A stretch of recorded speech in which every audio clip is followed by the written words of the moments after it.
안녕하세요 친구 여러분, 만나서 반갑습니다.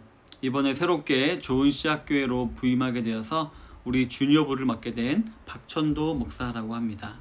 첫 만남인데 이렇게 직접 보지도 못하고 영상으로밖에 볼 수 없는 현실이 참 아쉽기도 하고 슬프기도 합니다. 하지만 하나님께서 분명히 빠른 시일 내에 이 코로나를 종식시켜 주실 것이고, 분명히 우리 친구들과 함께 한 공간에서 기쁨으로 하나님께 영광의 예배를 올려드릴 그때를 허락하실 줄로 믿습니다. 그때를 기다리며 기대하는 우리 주일학교 또 우리 주니어부 친구들이 다 되기를 바라겠습니다. 자, 먼저 오늘의 받을 말씀 한번 본문을 알아보도록 하겠습니다. 본문은 창세기 12장 1절입니다. 창세기 12장 1절 제가 먼저 한번 읽어보도록 하겠습니다. 여호와께서 아브라함에게 이르시되 너는 너의 고향과 친척과 아버지의 집을 떠나 내가 내게 보여줄 땅으로 가라. 다시 한번 읽어드릴게요. 여호와께서 아브라함에게 이르시되 너는 너의 고향과 친척과 아버지의 집을 떠나 내가 내게 보여줄 땅으로 가라. 아멘. 오늘은 이렇게 창세기 12장 1절을 중심으로 해서 하나님의 부르심이라는 제목으로 하나님 말씀을 나눠 보기를 원합니다. 자, 우리 친구들 방금 읽었던 본문을 통해서 알 수 있듯이 지금 하나님께서는 누군가에게 말을 하고 있죠. 누군가요? 네, 바로 아브람이라는 사람입니다. 즉 지금 하나님께서는 아브라함을 부르고 계신 거예요. 이 부르심을 통해서 하나님께서 저와 우리 친구들에게 하시고자 하시는 말씀이 무엇인지 한번 알아보기를 원합니다. 먼저 약간의 배경에 대해서 한번 알아보도록 할게요. 이 당시 아브라함이 살고 있던 곳은 창세기 11장 후반절에도 기록되어 있듯이 바로 하란이라는 곳이에요. 하지만 이 아브라함의 여정은 이곳에서 시작된 것이 아니라 갈대아인의 땅 우르라는 그런 도시에서 시작됐음을 우리가 성경을 통해서 알 수가 있어요. 그 갈대아인의 우르라는 도시는 고대에 엄청나게 큰 도시 중에 하나였어요. 아마 세계에서 가장 컸을지도 모르겠어요. 그리고 지금 아브라함이 거하고 있는 하란 역시 그 우르와 견줄 만한 아주 큰 도시였어요. 근데 친구 여러분, 보통 큰 도시가 되려면 그 지역에 살고 있는 토박이, 태어나고 자란 토박이들만으로 이렇게 큰 도시가 될 수 있을까요? 네, 그렇지 않아요. 주변에 있는 많은 나라의 많은 지역 사람들이 그곳으로 모였기 때문에 큰 도시가 이렇게 형성이 되는 것입니다. 근데 그 사람들이 그 도시로 모여들 때 그냥 몸만 올까요? 그냥 어떤 옷만 입고 올까요? 그렇지 않습니다. 그 사람들이 그 지역에서 살던 문화와 종교를 다 가지고 들어오게 되어 있습니다. 그렇기 때문에 아브라함이 여정을 시작한 갈대아인의 땅 우르라는 동네는 그 당시 세계에 존재하던 모든 종교가 다 모여 있다고 해도 과언이 아니었을 거예요. 게다가 지금 있는 하란도 마찬가지예요. 이 두 도시 모두가 다 교통의 중심지로서 이렇게 많은 무역이 발생하고 있는 도시였기 때문에 문화, 종교적인 것들이 아주 다양했어요. 그리고 아브라함 역시 그러한 동네에서 사람들과 섞여 살면서 자연스럽게 이방 문화와 이방 종교들에 대해서 영향을 받았겠죠. 그리고 어떤 자료에 보면은 아브라함은 한술 더 떠서 그 사람들에게 우상을 만들어서 파는 직업을 가지고 있었다라고도 하고 있어요. 그런데 그런 아브라함에게 어느 날 하나님이 나타나신 거예요. 나타나셔서 무슨 말씀을 하셨을까요? 첫 번째로는 떠나라 라고 말씀하셨어요. 본문 1절에 보면 여호와께서 아브라함에게 이르시되 너는 너의 고향과 친척과 아버지의 집을 떠나라고 이렇게 말씀하셨음이 기록이 되어 있어요. 하나님은 아브라함에게 나타나셔서 다짜고짜 떠나라 라고 지금 말씀하고 계신 거예요. 그것도 너의 고향과 친척과 아버지의 집을 떠나라 라고 말씀하고 계신 것이죠. 이 말을 지금 듣고 있는 것은 하란이시죠. 하지만 이 하란은 아브라함의 고향이 아니었죠. 그럼에도 불구하고 하나님께서 고향과 친척과 아버지의 집을 떠나라 라고 말씀하셨다는 것은 이와 동일한 말씀을 이미 갈대아 우르에서도 했었다라는 말이 되는 거예요. 즉 아브라함이 가족과 함께 갈대아 우르를 떠나서 하란이라는 동네에 왔는데 하란이라는 동네에서 약간 머뭇머뭇거리고 있었나 봐요. 그렇기 때문에 하나님께서는 다시 한번 이 똑같은 말씀을 하시면서 지금 아브라함을 재촉하고 계신 것이라고 볼 수가 있는 거예요. 그런데 친구 여러분, 정든 고향과 친한 사람들, 그리고 사랑하는 아버지의 집을 떠나는 것이 쉬운 일일까요? 우리 친구들은 아직 어려서 경험이 없을지 모르겠지만 정든 곳을 떠나 다른 곳으로 간다는 것은 정말 힘든 일이에요. 누군가와 헤어진다는 것은 너무나도 슬픈 일이기 때문이에요. 아마 하나님께서도 이 말을 들었을 때에 아브라함의 마음이 슬프고 아팠을 것이라는 사실을 잘 알고 계셨을 거예요. 하지만 하나님께서는 단호하게 떠나라 라고 말씀하셨어요. 왜 그랬을까요? 바로 아까 말씀드렸듯이 이 갈대아 우르와 하란이라는 도시는 우상 숭배가 만연한 곳이었어요. 그래서 하나님께서는 자신이 택한 백성인 아브라함이 우상 숭배에서 멀어지기를 원하는 마음으로, 우상 숭배에서 떠나기를 원하는 마음으로 지금 이 말씀을 하고 계신 우리가 알 수가 있는 거예요. 나중에 보면은 하나님께서 모세를 부르셔서 십계명을 주시는 장면이 기록이 되어 있는데, 그 십계명에서도 제일 첫 번째가 뭘까요? 너는 나 외에 다른 신들을 내게 있게 말지니라. 네, 맞아요.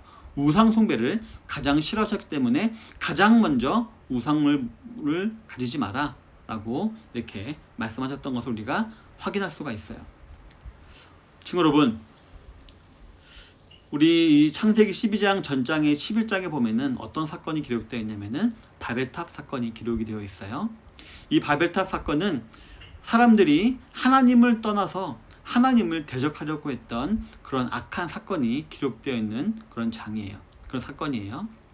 그래서 그 사건만 볼 때 하나님의 택한 족속, 그러니까 아담부터 그리고 셋 이렇게 이어지던 그런 가정이 끊어진 것이라고도 보일 수 있었을 거예요. 근데 그때 하나님께서는 그 어두운 시절에 하나님께서는 다시 아브라함을 택하셔서 그를 통하여서 하나님의 역사를 이루어가시기 위해서 지금 아브라함을 부르신 것임을 우리가 알 수가 있어요. 그리고 자신이 선택한 사람들은 오직 자신만 섬겨야 함을 알려주시기를 원하셨어요. 그래서 하나님께서는 아브라함에게 사람들이 만든 온갖 잡신이 있는 그런 우르라는 도시, 하란이라는 도시에서 떠나라 라고 지금 말씀하고 계신 거예요. 친구 여러분, 하나님께서는 지금도 택한 백성인 우리 친구들에게 본문을 통해 떠나라 라고 말씀하고 계세요. 바로 온갖 우상으로부터 떠나라 라고 말씀하고 계시는 것이죠. 성경에서 우상이라는 것은 단지 눈에 보이는 어떤 형태, 불상이나 어떤 지주나 어떤 선왕당이나 그런 것들을 말하는 것이 아니라 하나님보다 더 사랑하는 것이 바로 우상이다 라고 말을 하고 있어요. 따라서 우리 친구들은 하나님보다 더 사랑하고 하나님보다 더 좋아하는 것이 있다면 그것들로부터 떠날 수 있어야 한다는 것이에요. 우리 친구들 한번 곰곰이 생각해 보시길 바래요. 나는 나를 창조하시고 택하여 구원하여 주신 하나님을 가장 사랑하는가? 아니면 하나님보다 더 사랑하는 것이 있는가? 한번 생각해 보시기를 바래요. 그래서 하나님보다 더 사랑하는 것이 있다면 다시금 하나님께로 돌아와서 하나님께 사랑의 고백을 하고 하나님의 말씀에 순종하는 우리 친구들이 되기를 바라겠습니다. 두 번째로 하나님께서는 아브라함에게 가라라고 말씀하셨어요. 본문 1절에 이어지는 부분에 보면 내가 내게 보여줄 땅으로 가라라고 말씀하셨어요. 하나님께서는 아브라함에게 무작정 떠나라라고만 말씀하신 것이 아니라 아브라함이 갈대아 우르를 떠났을 때 살 수 있을 곳을 하나님께서는 미리 다 예배해 놓으시고 그곳으로 가라라고 말씀하셨어요. 그곳은 우리가 잘 알고 있듯이 바로 가나안 땅, 바로 지금의 이스라엘 땅이에요. 그렇다면 하나님께서는 왜 아브라함에게 우르를 떠나 가나안 땅으로 가라고 말씀하셨을까요? 가나안 땅이 더 먹고 살기 좋은 땅이어서, 더 기후도 좋고 살기 좋은 곳이어서 그곳에 가서 잘 먹고 잘 살라고 그곳으로 가라고 하신 것일까요? 아니에요. 하나님께서 가나안 땅으로 가라 하신 이유는 뭐냐면 바로 그곳에서 오직 나만 섬기며 살라라는 그런 의도를 가지시고 가라라고 말씀하신 것이었어요. 아까도 말했듯이 우르와 하란은 온갖 우상이 가득 찬 곳이었어요. 그러니 그런 우상으로부터 떠나서 가나안 땅으로 와서 오직 나만 섬겨라 라는 그런 의도를 가지고 하나님께서는 가라라고 말씀하신 것이었어요. 이거를 우리 친구들이 이해하기 쉬운 말로 하면은 오직 하나님만 예배하는 삶을 살게 하기 위하여서 구별된 곳으로 가라고 말씀하신 것이에요. 즉 하나님께서는 아브라함을 갈대아 우르에서 불러내실 때에 다른 목적을 가지시고 불러내신 것이 아니라 바로 자신을 예배하는 예배자로 삼기 위하여서 불러내신 것이다 라는 것을 우리가 알 수가 있는 거예요. 친구 여러분, 하나님께서 아브라함을 선택하셔서 우상의 땅 우르에서 떠나라 라고 말씀하신 후에 내가 너에게 지시할 땅, 즉 구별한 땅으로 가라 라고 하시는 것은 예배의 삶을 살라는 의미라는 것을 우리가 알 수가 있습니다. 그리고 하나님께서는 오늘 성경 말씀을 통하여서 우리 친구들에게 동일하게 말씀하고 계세요. 뭐라고요? 가라 라고 말이에요. 이는 우리 친구들도 하나님보다 더 사랑하는 우상으로부터 떠나서 오직 하나님 한 분만을 사랑하고 그분께 예배드리는 삶을 살아야 한다라는 것을 우리가 이 말씀을 통해서 깨달을 수가 있습니다. 친구 여러분, 예배는 흔히 세 가지 예배가 있다라고 해요. 먼저는 공적인 예배. 이 우리 좋은시작교회 건물이 있죠? 이 장소에서 같은 많은 사람들과 모여서 드리는 공적인 예배, 이런 예배가 있고요. 두 번째로는 개인적인 예배가 있다라고 해요. 장소가 어디가 됐든지 뭐 학교가 됐든지 학원이 됐든지 집안에 자기 방이 됐든지 아니면 거실이 됐든지 어디에서든 우리 친구들이 하나님 말씀을 읽고 기도하고 찬양하는 것, 이것이 바로 개인적인 예배예요. 마지막으로 세 번째는 생활의 예배가 있다라고 해요. 우리 친구들이 공적인 예배와 사적인 예배를 통해서 알게 된 하나님의 은혜, 하나님께 감사드려야 될 제목들을 가지고 실생활에 우리가 적용하고 실천하는 것, 이것이 바로 생활의 예배라고 합니다. 보통 이 세 가지 예배가 있다고 해요.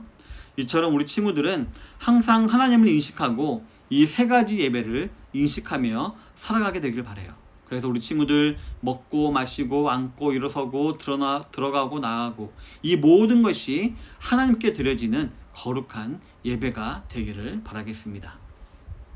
우리 사랑하는 친구 여러분, 하나님께서는 지금도 이 세상 가운데 우리 친구들을 선택하셔서 자신의 백성으로 이렇게 불러주고 계세요. 그리고 그렇게 부르신 저와 우리 친구들에게 말씀하고 계세요. 이 세상을 떠나라, 우상을 떠나라, 그리고 나에게 예배할 수 있는 곳, 나를 섬길 수 있는 곳으로 가라 라고 지금 말씀하고 계세요. 즉 하나님보다 더 사랑하는 것들로부터 떠나서 오직 하나님 한 분만을 예배하는 삶을 살아야 한다라면서 우리 인간의 존재 목적을 상기시켜주고 계신 것이에요. 오늘 하나님께서 아브라함을 부르시면서 했던 말씀을 잘 기억하며 평생 하나님 한 분만을 섬기며 예배하는 친구들이 되겠다라고 다짐하는 우리 친구들이 다 되기를 바라겠습니다. 그리고 그러한 삶을 통하여서 우리 친구들 매사에 하나님께 영광을 올려드리는 그런 친구들이 되기를 바랍니다. 그리고 하나님께 영광 올려드릴 때 분명히 받게 되는 복이 있어요. 그 복을 다른 사람들에게도 흘려보내는 복된 삶을 살아가는 우리 친구들이 다 되기를 주님의 이름으로 축원합니다. 아멘.